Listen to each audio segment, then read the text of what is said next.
Hello guys, here's a Blender 2.8 PBR texturing painting tutorial for beginners, and before you say, hey, you already made this, yes, I know, this one, but Blender has evolved a lot since this tutorial, and I have quite a few requests to redo the video with the latest Blender version. So here we go, this is Blender 2.82a.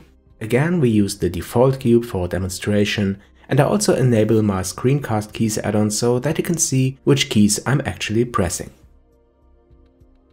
Okay, the first thing I do is to go to edit mode, press the tab key, then I press Ctrl and B to add a bevel, move the mouse wheel to add one more segment, then I go back to object mode, right click to open the context menu and select smooth shading. Okay, this is the cube that we are going to paint onto, and this is already unwrapped. You see this when I switch now to the texture paint workspace. Here is the image editor with the UV layout of the cube. This means we could directly go ahead and paint onto the cube, but before I do this, I will add textures.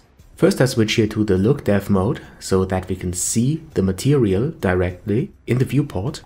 And then I click this little icon to add the first texture paint slot, and this will be the base color. The name I keep to material base color, but I increase the size to 2K. Last time we had a blue color, this time I set it to a red color, a bit darker, so that we can see the height and the roughness later on a bit better. After I press OK, it is updated automatically in the viewport, but to see it on the left side as well, we have to click onto this texture paint slot, and now it is also displayed on the left side in the image editor. We don't need the overlays, so I will disable them, and now we can select a color and paint onto the mesh. You can use the fill tool to fill the whole model with one color if you like. And you can do this here in the viewport and also in the image editor. Okay, but I undo this now because we want to go with the red color. And like in the previous tutorial, I want to paint some height information onto the mesh. So I add another paint slot. And for this I select bump. I keep all the settings, but I select 32-bit float, because with this option we can paint smoother transitions. Alright, now to see the texture that we are painting onto, on the left side, we have to select the texture paint slot. Okay, now we can paint height onto the mesh, but we can add it or we can subtract it. The more white your tone is, the more you're adding height. And for subtracting height, you are using a darker tone. And this is what we are going to do. First, I use a black tone. And then I use my brush, decrease the strength a bit, and just paint onto the model. And in the viewport, you can see the result. It looks like as if I'm carving into the mesh. But the geometry is not changed, we are just painting height information onto a black and white image.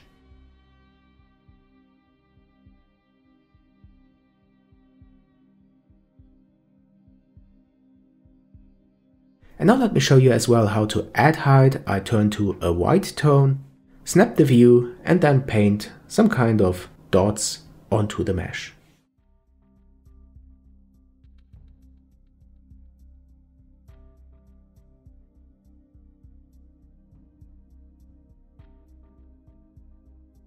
Okay, this was painting height. Now the last thing that I want to show you is to paint roughness information. Again, I add another paint slot, and for this I select roughness. I keep the settings as they are, press OK, and again we can paint with black and white. When I use a black tone, everything I paint looks glossy and wet. And this is such a nice effect, look at this. You can see the HDRI of the look dev mode is reflected at these areas, and the other parts are more rough, so you have less reflections there. The more rough parts are gray because the image by default is a gray image, but I can increase the roughness even more when I paint with a white color. Now we have parts that are really rough and other parts which are more reflective. Now go ahead and use the smear tool to smear some wet parts into the rough parts. And with this you can create very interesting effects.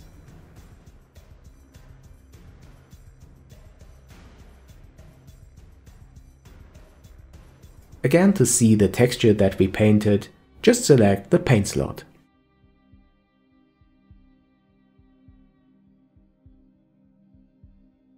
Okay, in the end, let's have a look at the node setup in the shader editor that is created because we added texture paint slots.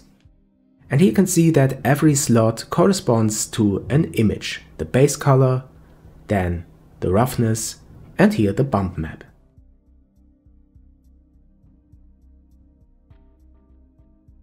I can change the strength of the bump if I like, to increase or decrease the height information. And another nice feature is that we can save all the images now with one click, and then they are packed and saved in the blend file. I can save my project now, then create a new project, and when I open the project again that are saved, all the images are available. Okay guys, this was a tutorial remake. Please let me know if you find this useful to update tutorials and to show this in the latest Blender version. If you do, then don't forget to subscribe to my channel, like the video, follow me on my Instagram, Twitter, Facebook, support me as my patron, and I see you soon in the next one.